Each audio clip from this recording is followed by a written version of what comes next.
राज्यात नाही तर देशात या चर्चेत आलेले आहे। याच मार्केटवाडीला भेट देण्यासाठी महायुतीचे दोन जे नेते आहेत, एक शेतकरी नेते सदाभाऊ खोत असतील, आमदार गोपीचंद पडळकर असतील, हे आता हवाई सफर करत म्हणजेच हेलिकॉप्टरने जे आहेत ते आता मार्केटवाडीच्या दिशेने निघालेले आहेत। तिथील नागरिकांशी जे आहे ते संवाद साधणार आहेत। नक्की यांची भूमिका काय आपण त्यांच्याकडून जाणून घेऊ। सदाभाऊ, तुमची काय नक्की भूमिका असणार आहे महायुती म्हणून आणि शेतकरी नेते म्हणून? काय आहे की शेतकऱ्यांना नेहमी नव्या तंत्रज्ञानाचं स्वागत केलेलं आहे। आमच्या शेतामध्ये बळी नांगराच्या ऐवजी इथं पलटी नांगर ट्रॅक्टरच्या माध्यमातून सुरू झाला, त्याचं आम्ही स्वागत केलं। आम्ही मोठ्यानं पाणी काढायचं, पंप आलं पाणी काढण्याचं उत्साह करायला, त्याचं आम्ही स्वागत केलं।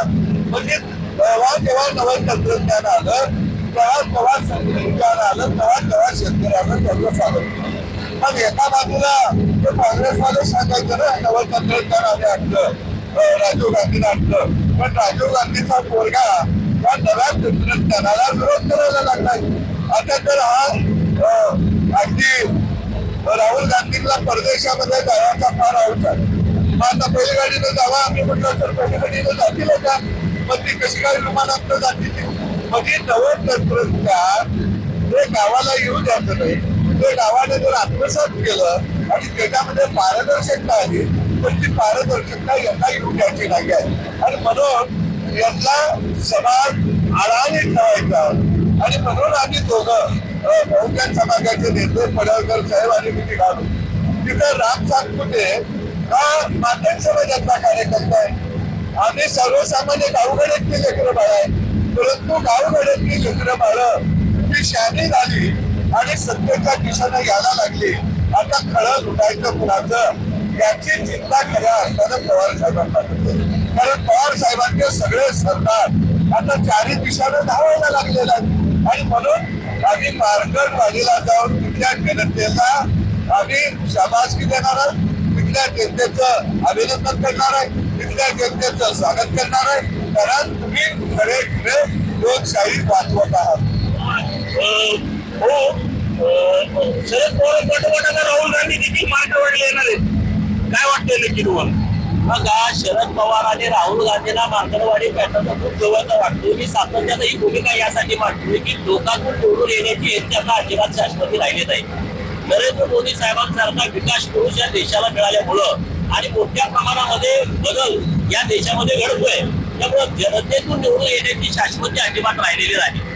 महाराष्ट्रामध्ये पवारांनी गेले 1 वर्षभर जातीमध्ये तेढ निर्माण करणं, भानगडी करणं, सत्तेमध्ये येण्याचा सगळा प्रयत्न केला, महाराष्ट्राच्या लोकांनी उधळून लावला। आता मार्केटवाडीच्या लोकांनी पेट्रोल काढला की आपणच बॅलेट छापा, आपणच मतदान केंद्र स्थापन करा आणि आपल्या कार्यकर्त्याला मतदानाला बोलवा। आता तुम्ही निवडून येणार ना, त्यामुळे राहुल गांधीला आणि शरद पवारांच्या डोक्यामध्ये हा प्लॅन दिसतोय की देशभर महाविकास आघाडी आणि इंडी आघाडीच्या माध्यमातून कार्यकर्त्यांच्या माध्यमातून मतदान बॅलेटवरती घ्यायचं, त्यांचे सगळे पडलेले खासदार निवडून आणायचे आणि प्रति सरकार स्थापन करायचा, असा डाव यांचा दिसतोय।